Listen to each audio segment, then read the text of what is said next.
Good afternoon, good evening, ladies and gentlemen. My name is Midefani and welcome to MCM. This is the weekly AgriNews on MCM, and again, I'm with my co-host, Given Moleka. As I always say, he's a student from Univem studying animal production. So this is our future farmers, this is our future meat producers. Welcome, my man. How are you? I'm good, and you? How are you doing? Hi, my name, myself, I'm very fine. Myself. That's very beautiful. Yeah. So let's get right into it. Today on our first bulletin, we have the South African locust outbreak. So in the Western Cape, they are crying about the outbreak of locusts. So usually it happens that it starts to at around October, November, December. Then it decline. It's where the locust outbreak end. But it seems like this year it took a different turn. It's still happening even now. But they are hoping that since it's winter now, there's humid in the morning, there's humid in the evening. That humid will help them to decrease the swarms, because like they say it got to a point where they had to spray pesticide every day. You can imagine the cost of spraying every day. You have to pay the employee for spraying every day. You have to buy pesticides for spraying every day. If you're using tractors, there's diesel involved in spraying, so it's costly for them. And then while we're still talking about the cost, those locusts are destroying the crops, and that's a loss on its own. So it's a serious problem. So we hope the government can intervene and do something about this, because if we have so much swarms that are destroying the crops, that's going to have an impact, and a very negative impact economically, because South Africa, we know, we rely mostly on agriculture for economic backing, if I may put it that way. So yeah, so you can tell us what you think about that. Thank you very much for this opportunity once again. This outbreak of locust, it's a very dangerous thing to those who are doing plant production, crop production. Let me put it in that way. Yeah. It's a very dangerous, because it's got a great loss, because those locusts, we know that they are herbivore. They depend mainly on crops, plant, So the moment you are a farmer, you are farming, the moment you have that kind of outbreak, it becomes a stress to you. It's a serious stress, because once you can't control those, it also makes you deteriorate, your health become affected, and you can't think straight because you are stressed. My crops are being eaten by locusts. I still have to pay employee, I have to pay the bills. It's expensive to run a farm, basically.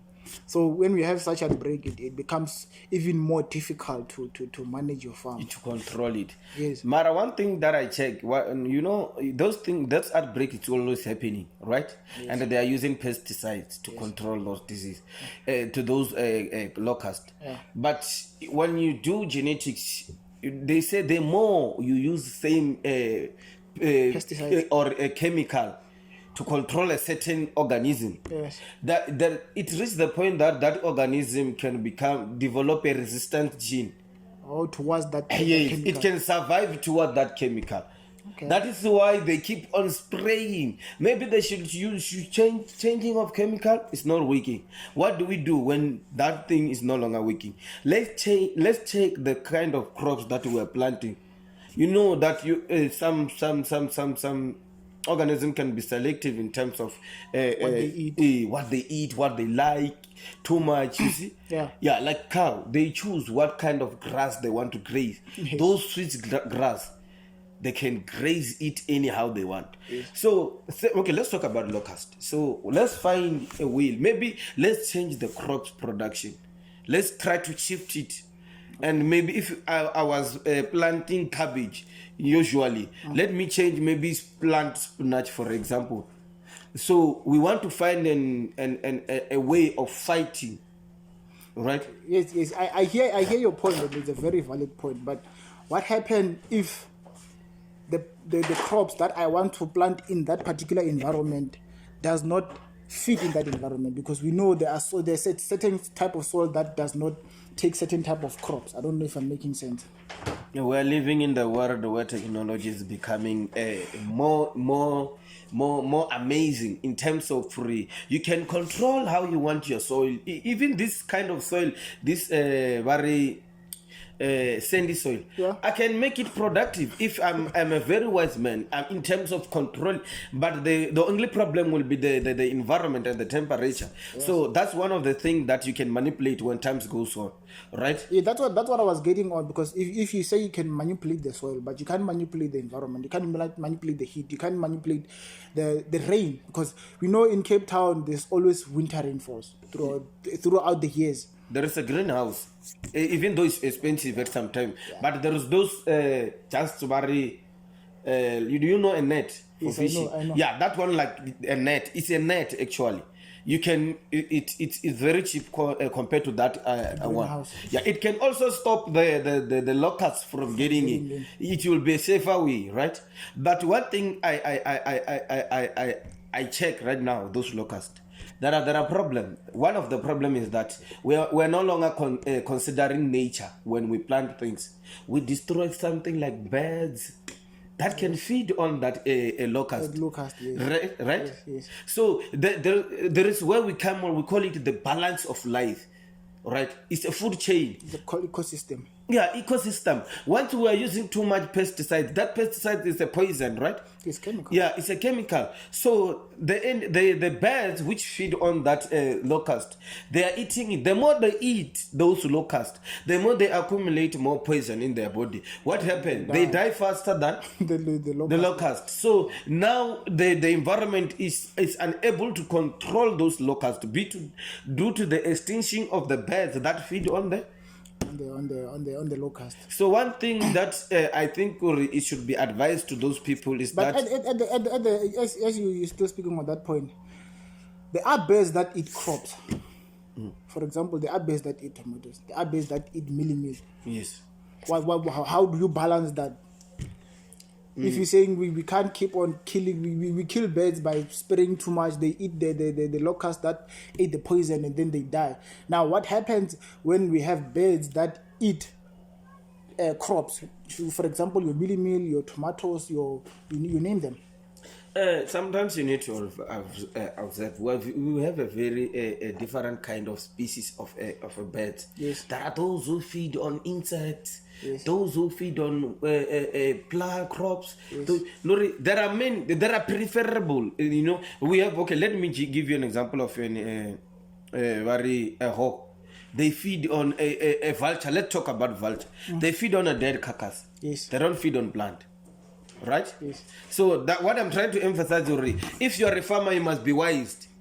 You don't manipulate the environment too much, because you will end up having the same problem as this one. Okay. And now the locusts have become resistant, and the temperature and the environment now is favoring them.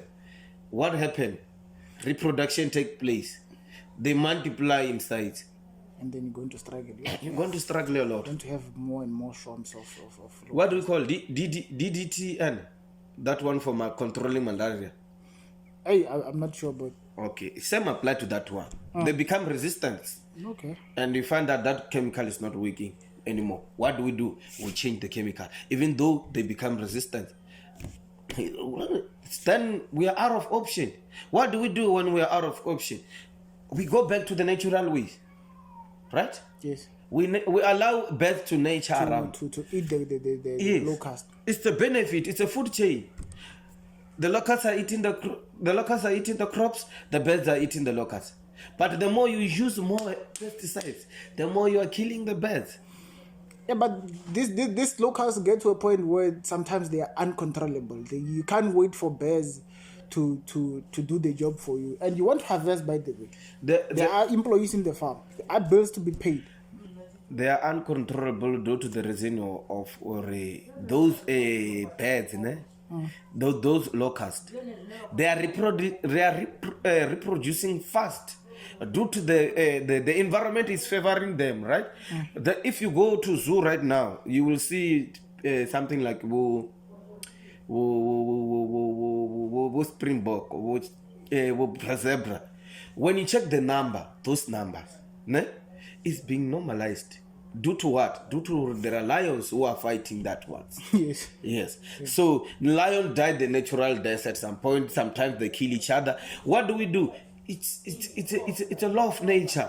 They are balancing it. So at some point, those locusts, those birds, they can minimize or balance this thing. We're not saying completely they are going to eradicate, but it is better to have a little locust. Have you seen the video where those locusts were flying around? I saw. You see how huge were they? And it just found a huge swarm like you. Imagine when they're getting inside 1 hectare. Or they can finish that hectare within a few minutes. And one thing that you must do, they must avoid practicing monocropping. That one of planting. Because let me say maize meal for years and years and years and years and years. That thing is very dangerous. So you must do crop rotation. Today's maize, today's tomato, next week's cabbage, butternut, and so forth. And crop shifting. So if you plant something there, you let the place grow, the grass, the natural grass. So it's gonna be an opportunity. The problem that we are depending on the technology too much, and the technology at some point it is disappointing us in a very bitter manner, right? How so? How so? It's because now we are using pesticides to control the locust. Oh, the locust. Yes. And but those chemicals, it becoming more resistant. Yes, and when you talk about the natural way of controlling pesticides, let's say 50 years back, there was no pesticides, the chemicals, the man-made pesticides, but people in the olden days used to survive through subsistence farming, and there were no chemicals. So I think we need to find a way to do things the organic way. You need to find organic, let's say, plants that will chase away this, because I heard there are plants that chase away this pest. Whether insect, whether it's locust, whatever. You just plant it in your farm, and then the smell of that plant, don't like it. They will never get near. That is why I say let your place rest. Maybe if you plant cabbage, let it rest and grow something like bushy. Maybe you'll be lucky it grow that something that those locusts they don't like, right? Yes. Yeah, that's what I was saying. I heard like most of locust and insect they don't like the smell of garlic. Yes. Garlic also does chase away a lot of insects. Apparently there are people who use only garlic. They make sure that they have garlic around the yard so that garlic smell all over the farm, and then it chases away everything that may try to but disturb. what can I say right now is that let's go back. Let's also, when we are farming as a farmers, emerging farmers, senior farmers, let's not forget about indigenous knowledge for the time like this. Yes. Yeah. So we must know that what to do. You talk about planting garlic. It's another opportunity of fighting it through natural without using any pesticide. Going the organic way. Yeah, it's because those crops, those locusts, when we use too much pesticides or pesticides, they become resistant and they survive. The environment favors them. They get used to the smell of that, the smell of that pesticides, and then they can live with that pesticide even in your spray. So I think we need to go back to our roots. We need to go back, but it's gonna be difficult, man. People want to harvest now. So like back then, people used to like wait for food chain. Yes. The most important thing. You have rat in the farm, né? Yes. What do you use? You can use cat, snake. Those things that eat that thing. It's a food chain, right? Yes. You are balanced. It's the law of nature. We are distraction the law of nature, and there's nothing else we can do. This is the consequences we are going to suffer. We are using pesticides. What do we do when we use pesticides? We are killing other animals that control that thing. Whatever is bothering us in the farm. Okay, no, I hear you, man. I hear you. We need to go back to the old ways. you No, guys? not completely. Yes. We need this, a bit of adjustment. Yes, there is this course that University of Venda and other universities are offering. That one of indigenous knowledge. One thing I used to despise those people and saying, "Ore, your course is useless. How can you learn about indigenous thing in the present life?" No, their course is not useless. They also learn about agricultural and health, but their course is not useless because in times like this we need them. Exactly. In times like this, we need them. They understand the old ways of handling pests. Sorry. Yes. So that's the advice. Sometimes some other courses are not being introduced in a high tertiary of institution of learning for no reason. This was one of their purpose. So me as an emerging farmer, I don't know about old ways. I know about the way of making money very fast right now. Yeah. So if I find someone who know about the old ways, it's gonna be opportunity for me, right? Yes. And remember the old ways, the natural ways. You don't have to spend much. That's what I wanted to say. It's less expensive compared less expensive. To this way that we are being introduced to. So yeah, hey, this thing of locust, man, it's a problem in the Western Cape. It's a yearly thing, but this year it seems like it started in October. Now it's May. September. It's September. In September. Yeah, the outbreak was in September. See, it's in September. Now it's May. Yeah. You don't know when it's going to start. And they're still there. They're still there. So there's an opportunity that when we reach September, they will still be there and going to have another outbreak. And it's going to be a combination of two outbreaks. Reproduction is taking place. It's going to be a combination of two outbreaks now. And then it's going to be worse than it is now. We call it the recombinant gene. They're developing the recombinant gene. Isn't it recombinant? It's becoming. They have the ones who die, who couldn't survive. We go to the law of Darwin. Is it of Darwin or Charles Darwin or Lamarck? Yeah, those with favorable characteristics that will survive. They will survive. Right? Those locusts there, they have favorable characters. They have what it takes, and they're gonna reproduce again. That's what happened. Only 2 or 4 locusts survive their reproduction. They are reproducing, right? Yeah, I hear you, man. Let's get to the second bulletin. It's a very interesting topic about the outbreak. Now, the Northwest farmers welcome the repair of flood-damaged roads. So, as we all know, at the beginning of the year, we had major rainfalls across the country. Entire country experienced major rainfall. So, that major rainfall did the good and the bad. It's like a double-edged sword.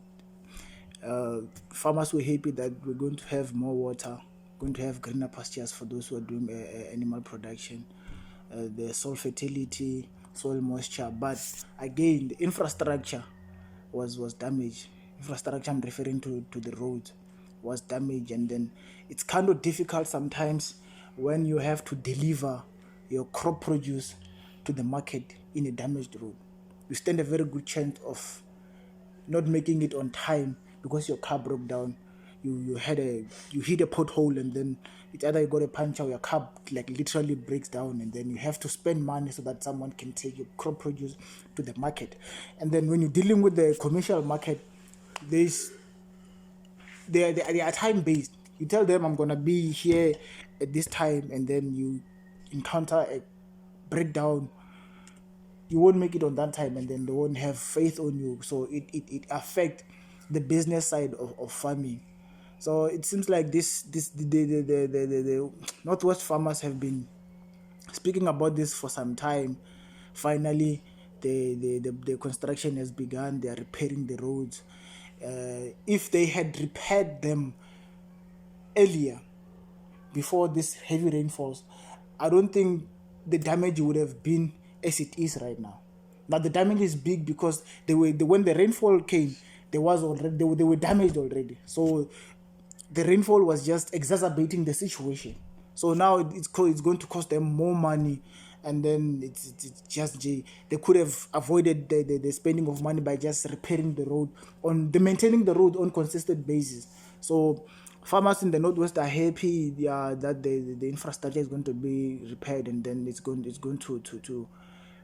help them in a way, because they'll be able to make it on time in the market. And it's an employment for for the Northwest province as a whole, because obviously when you repair the roads, you need to employ people, because like it's a large road, it's a long road, so you need to employ people and so forth.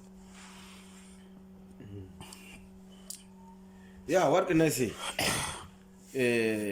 This road things, nah, it have a big impact on farm production. Right. Yes. Yeah, it have a big impact. And if you are talking about our government in terms of fixing road, you are talking another language. That even if you see this one, this tar road around this one, the main tar road, this one. Punta Maria. Yes, it's damaged in such a way that no one can. It's the main road, by the way. It's the main road. And when it comes to government, farmers sometimes should learn to do things on themselves. They don't have that power. The government needs to authorize them first. And I don't think the government would will authorize them, because it will look bad on them. Like, how do you authorize the private sector to do things for you? Where were you? What are you doing? What's stopping you from doing what the private sector is doing? Sometimes you must be pig-headed. You must do things in a way that you must respond in a harshly way, because people have been sending so many letters. People have been complaining about the road. What they do, they just come and, you will find out maybe from 500 meter in the tar road space is been damaged, right? Yes. What they come to do, they come to patch. That's the thing. This is what they're doing. One by one. And that thing, it creates what? The bumpy, the road become bumpy. Yes. It's not level anymore. So this is what they're talking. This is what they're doing as well in the Northwest. They are not starting. They're not like fixing the whole. They're just patching those potholes. That's the problem. And the money. Did you hear about the money that MEC, is it MEC released? It's about 36 what million million to just patch the road. Just to it's madness. Sometimes they must remove a large portion and allow it to start afresh. It will be better. Because you'll find that this is the road that was built by the ANC government when they took over the government in 1994. So how do you expect a road that's 27 years today to still be in a good condition if it's not being maintained? You need to agree with, okay, this thing has been here for so long, let's put another thing. The problem to make life easier. The problem is with the government. The people who are running it, that, to be honest, let me not talk about politics, because if I talk about politics, it's like I will be saying another thing. But to be honest, farmers, when come to government, they don't have much support. But those people with large commercial farming, they have much support to government. How can they eat together? That's the problem. So we must also consider those who don't have much, those who are emerging. It's a risk of every day in our life. We put our last money just to fix a car. Do you know how much to fix? You know how much it costs to fix a diesel car? It's very much expensive. Once it's broke, you gotta spend a lot of money. Man, I want to ask you something about it. It's off the topic of the roads and everything. It's the concept of subsistence farming. Is it, let's say I farm, I sell my produce, and then I feed my family, and then I farm, I don't sell, I farm meal, and then I take it to the mill, they process it, and then it becomes maize meal. Which one is the correct concept of subsistence between those two? Where you farm, you sell, and then where you process and then you eat. Let's first define what is subsistence farming. Subsistence farming is where farmer produce to feed their family. To feed their family, produce. It may be in terms of animal or crops. Yes. They produce for their own benefit, to feed their own. They decided, okay, this is what I want to have for a year. I want to have maize meal. I want to have Chinese spinach, mustard in my. I want all kind of the things that they have, right? But it may happen they produce more, all right? But what the aim is to feed their family, themselves. right? But it might be happening in the process that they produce surplus, they produce more. What do we do with the surplus? Will they eat surplus? No, they sell, right? Yes. That's the subsistence farming we're talking about. Okay. And also that one of planting maize meal, right? You are planting maize meal, maybe a large portion of farm. You go to NTK, they measure that one. They say at the end of the month you will be taking 180 kg, right? It's also subsistence farming. Okay. You are not doing it for the money. You are doing it to feed your family. Okay, I'm answered. Because like I used to be confused. Like what do they mean? Because if I farm today, let's say I farm 1 hectare, the milli meal, I go and process it, turn it into maize meal. I sell it so that I can get money to buy food in the house. Is that it's still subsistence farming? Or it's subsistence. You are not doing it to have the main purpose, the main motive behind is to feed. You want to feed the family. Okay. You are taking. You're not doing it for profit. You are not doing it for profit. Okay. All right. Yes. That is why you say in subsistence farming there is no change, not lot of infrastructure. There is no change. They don't want to adapt new technology. Right? Yeah, they don't adapt so easily because they know I'm just doing this for my family. I want to feed my family. Yes, that's the point. Okay, no. I hear you. I think we spoke too much about the avian flu. Because like I keep finding it every week when I look for things to talk about. Yeah, it might not amaze you, you know. It's an outbreak that it needs. Remember, in 2017 there was an outbreak of this thing. So it's something that we usually expect, and it's not easy to control. If you remember last week we spoke about them having it under control, but they say there's a new report now that says the Western Cape must brace itself for more outbreaks, because there are a number of farms that had stopped producing due to this avian flu. They had to cull everything, literally. Now they are stopped. They stopped. They need to start afresh. And where do they get the money to do that? If you cull, let's say, 15,000 birds, where do you get the money? If the government is not doing something about it, you don't have the insurance. Sometimes it's you're reckless. You are doing for me. Yeah. We're not playing. One thing that I usually tell people, or if you are emotional, or you are afraid, or if you won't handle the risk, you risk what you can afford in farm. It's a law. It's in business. If you can't handle the risk or the pressure which come with farming, we're gonna admit you in ICU. Serious. This is not a game. When you are dealing with farming, you must know. They say prevention is better than cure. Yeah. You know the consequences of not preventing. Okay, we have vaccine. People, they think like if I vaccinated you, it's like I protected you completely to the virus or to the disease.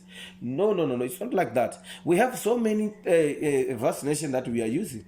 We have the vaccination for this Avian Influnza, but we can't. There's still outbreak. Yeah. It's a very dangerous disease. If you don't take serious precaution on your farm, you're gonna lose. And you don't expect government to find you, everyone to say we are refunding you just because you are lost. In farming, especially when you are dealing with animal, be wise, be focused. Make sure that when we say prevention is better than cure, we are not saying once there is an outbreak, you start preventing. Prevent way before. Before. You start with your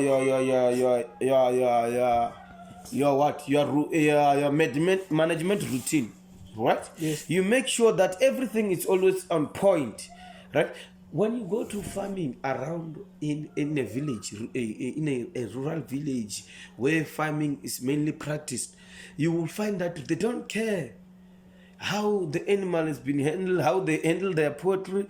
Everything is scattered, everything is mess. They don't follow the healthy condition. Even though you're buying West Tara pack, West Trax pack, all those things that control those diseases, it's not gonna work if you are not doing what we call serious biosecurity. It must not end up on you vaccinating your poultry on what. There must be and some source of effort that you put on. You say, okay, this is what I'm doing. This is what I want in my biosecurity. This is my biosecurity. You must have a list of biosecurity. But okay, I don't allow anything. You need to have something like a timetable, Yes. Or maybe it's once a week, yes. twice a month, quarterly. My farm visit, those guests, they come maybe once a month.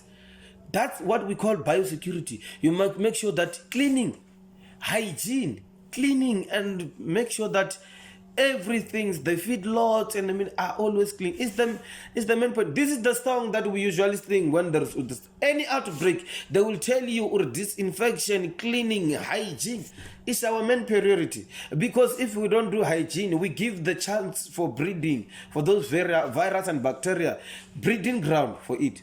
So we want to avoid such thing, right? That's why we say prevention is better than, when they say, okay, if you don't compromise, you will get HIV and AIDS. Because you are stubborn, you say, and you do the exactly thing. When you get disease, we can no longer say prevention is better than you are late. You are late. You can't prevent because it's there already. The question now left is that, can you handle the pressure which comes with that loss? Yeah. Now you are saying, oh, government must check out for. When you say I'm starting business, it's a private thing, right? Yeah. I know at some point government need to intervene, right? Yes. But in your loss, how can your government intervene in such loss when you say it's controllable? You can control it, you can prevent it, right? Yeah. But you don't follow all measures. Go to large farmers and you see what they do. You learn from them. Go to where chick hatchery. From day one of hatchery, fascination, right? From day one of hatchery, they start to put them in a very warm place, brooding. That brooding for, and you know that when we give birth to chick, they are called cold-blooded animal, right? Yes. For maybe weeks. Is it with 7 weeks or 7 days? 7 days, not 7 weeks. 7 days. So that's what you call biosecurity. Controlling and preventing must be their main priority. We can't deal with sun influenza if we don't teach. What government can do is to teach, is to make sure that this information reach the farmers, the small scale farmers, the large commercial farmers, the subsistence farmers, right? Because you find that I have a poultry farm back in my yard here.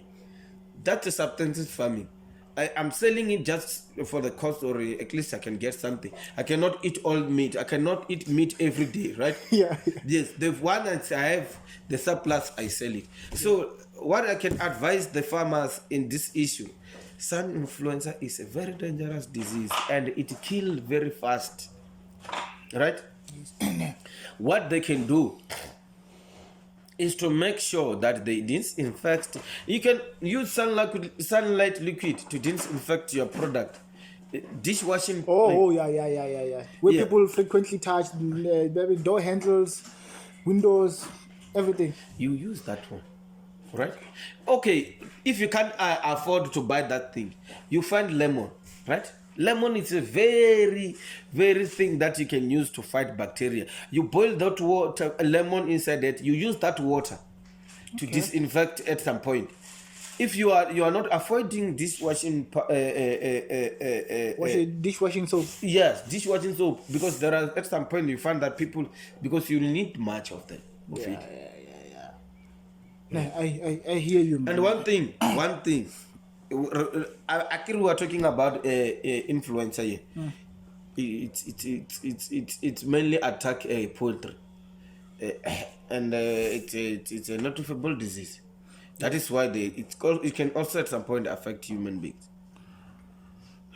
You know, I I think I spoke way too much about this influenza. Yeah, it's too much. It's just that we need people that... I think it's the 5th week today in succession talking about this avian influenza. So what I can tell you right now, the reality, once you have outbreak of this kind of disease, it's very, very, very difficult to contain that disease.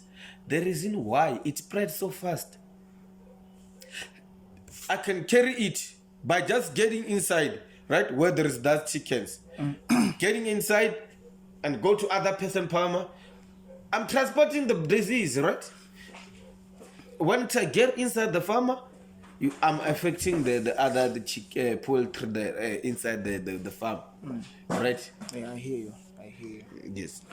So on the next, at least we have some positive news today, because we have a couple, just Lebogang and Dumisani Dludlu from Mpumalanga, Elukwatini in Mpumalanga. These are qualified engineer. The other one is the electrical engineer, and the other one is the boiler maker. So as I read, they started poultry as a side hustle. They were working. Seems like they were not the money they wanted was not enough. But I can imagine like two engineers in the house. No, then the money is not enough. Money will never be enough, my man. Even with Billy Gates, they're still chasing it now. Even today, they want to be more rich. Money will never be enough. Let's not talk about money. Money will never be enough. They started the side hustle in the poultry industry. So when they started the poultry industry, they started small. On the story I read, like they started with I think 500 birds. I'm not sure, but they had to the first group of people who bought their chicken were like a crash where they take their children to. Like they bought 50 birds at once, because they didn't at first. They didn't know where they were going to sell those chickens, but they crash where they take their children.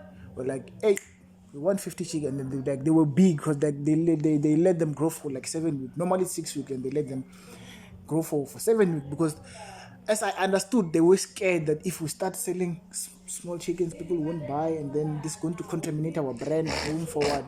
So I'm happy a lot of people now are engaging in the agricultural activities. Like we're talking about engineers. Engineering, it's perceived to be one of the best careers in terms of paying and the social status, but they divert from engineering and now they are in farming, which I'm very happy about that. Like, I usually say to people, farming is something at some point you are born with.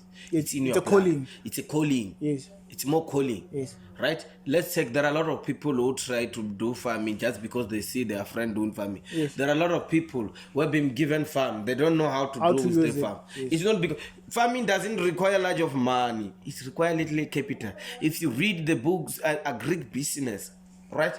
A book which is about agric business, and you go to the chapter of entrepreneurs, you will understand that to start a farming, to do farming, it requires a little capital, although it requires a large of a number of laborers. Yeah, you need to start. You need to be able to start small. You can't just start. They give you 10 hectares and they know nothing about agriculture, and then you want to plow the whole 10. But you're going to fail. If you start maybe let's say 3 hectares out of that 10, you're going to learn. Okay, this is how I manage this kind of disease. This is how I manage to manage this kind of challenge. This is how I manage this and the third. Next time when you go to 6. The next season you go to 9, and then another season you cover the whole 10. You started small, and that then is why I usually tell people, learning. You can't compare. What do we call it? You can't compare substantial farming and commercial farming. Yes. They are very difficult. They are different, because in commercial farming you need to worry about who am I gonna sell my product to, right? That's the same problem. The women, these 2 couples. Yes. That you're saying, or they give up, they do what we call, in entrepreneur, when we talk about entrepreneur based on agricultural, there are what we call entrepreneurial risk, career risk, financial risk, family risk, physiology and physical risk, those kind of things. let's talk about career risk. Because what they do, they are a qualified engineers. Yes. One is a boiler maker and one is a electrical engineer. They are qualified. They give in their job. That career risk said someone have to give in their job to pursue their passion. Their passion of being a farmer, of owning an enterprise. They want to own an enterprise. But if at some point that business or enterprise fail, they will have no choice to go back and start afresh and look for a job. Yes. And this time around will be difficult in this South Africa we're living in, where we find that job. What impressed me the most about them is the fact that they started their farm while they were still working. They made sure that it is established, and they have the market before they could quit the work. And with that said, does not mean it can't fail going forward. No, it could. It could. It could. If they're not handling it. Yes, it could. But they made sure that everything is in place, everything is proper before they could hand in the resignation letter to the bosses. You see, that's what impressed me the most. What I can tell you based on those couples, one thing they must be aware of: business is not a family thing. Right? Yeah. And one thing, because they're doing it as a couple, right? Sometimes they will fight in the family, right? Yeah, that's the. And if they introduce that emotional feelings of family matters into their business, and sometimes you'll find out they are shouting at the labor, it's gonna affect them. Yeah, severely. Because if you're fighting as a couple, or let's say, God forbid, it happened that they divorce. Yeah. What's going to happen to the business? Because they are married. So essentially, what this means that it's there together. So when people divorce, it simply means they want nothing to do with each other. That business is going to go down to the ground. Let's talk about the form of business in that issue. I can advise those people, Uri, they are not doing solo trade, right? Yeah.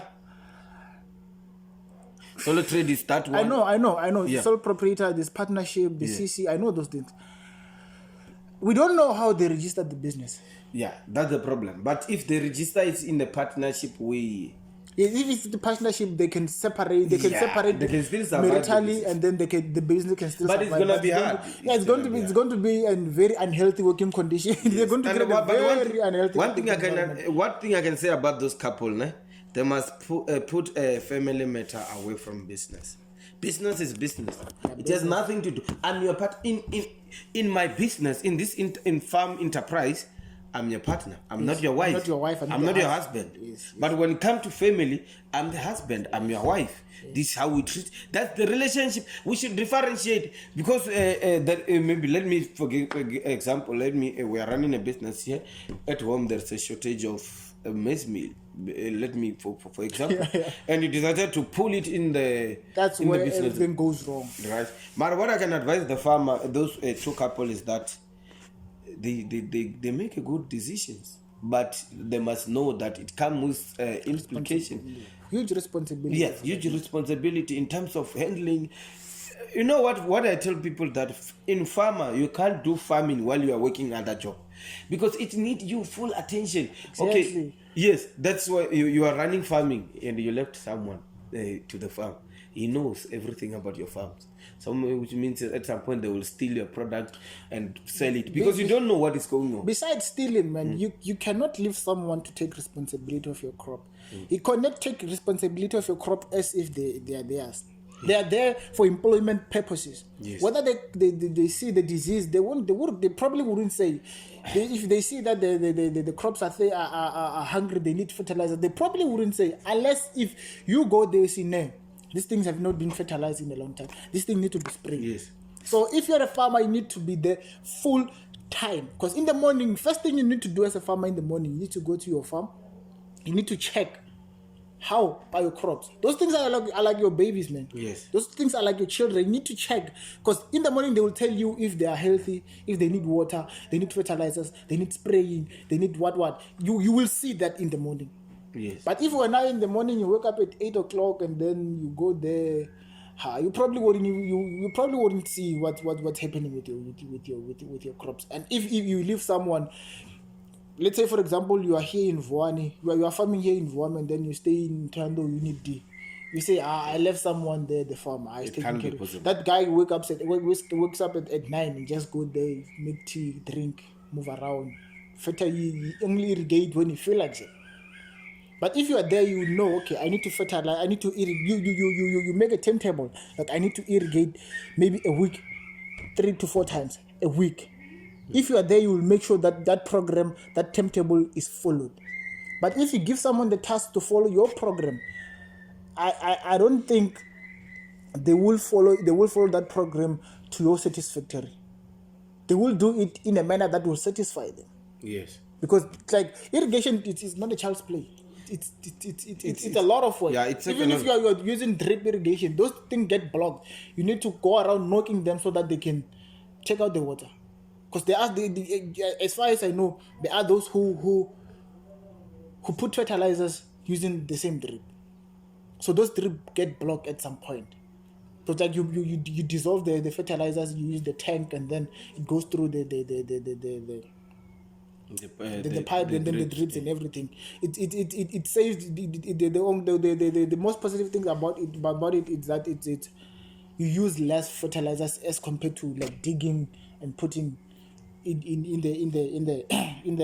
the root under the soil. But if you can see, when we talk about poultry, many people are taking a poultry. Nuri, it's to them they are saying Nuri, poultry it has been established. Check how many farmers who are dealing with poultry farming, and you check how they are growing. Right, they're growing very fast, which means it gives me a light that consumption in terms of poultry is growing very huge. Yeah. Millions and thousands importations of meat. It tells a lot about the shortage of meat in this in the country. But those two couples, they made a big. It's a huge step. It's a huge step. Yeah, it's a huge step because you say they are also transporting and. In the crash, but one thing they must know how to handle the customer, because if at some point they mishandle those customers, they're going to run away. Oh, yes. The loyal customer must be put first in everything. Yes. Whether they are coming with a small money, big money, they demand you can even have, like, if you know it's a crash, it's an entity, it's a running entity. So you can even have a contract with them. Okay, we're going to give you a certain amount of birds at this price. Yes.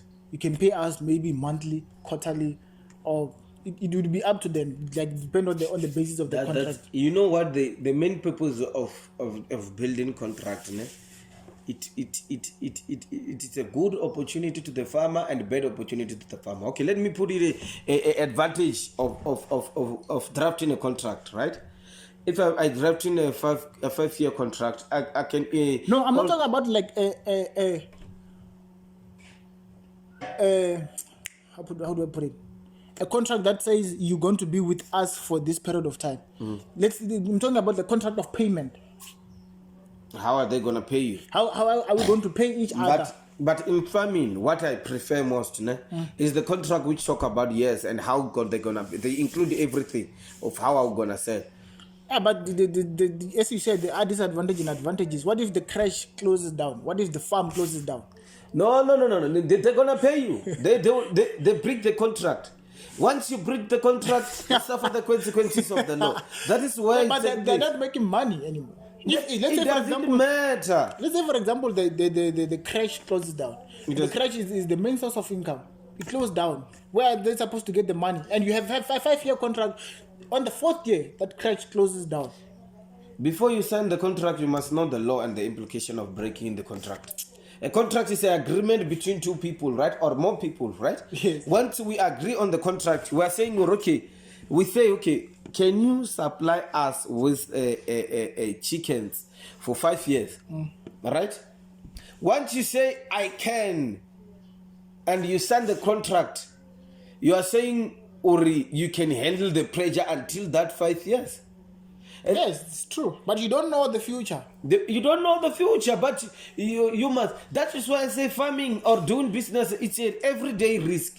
You must be willing to take a risk at some point, and the contract will help you to drive to okay. After this month, after these 5 years, I'll be able to make maybe 5 million or 50 million.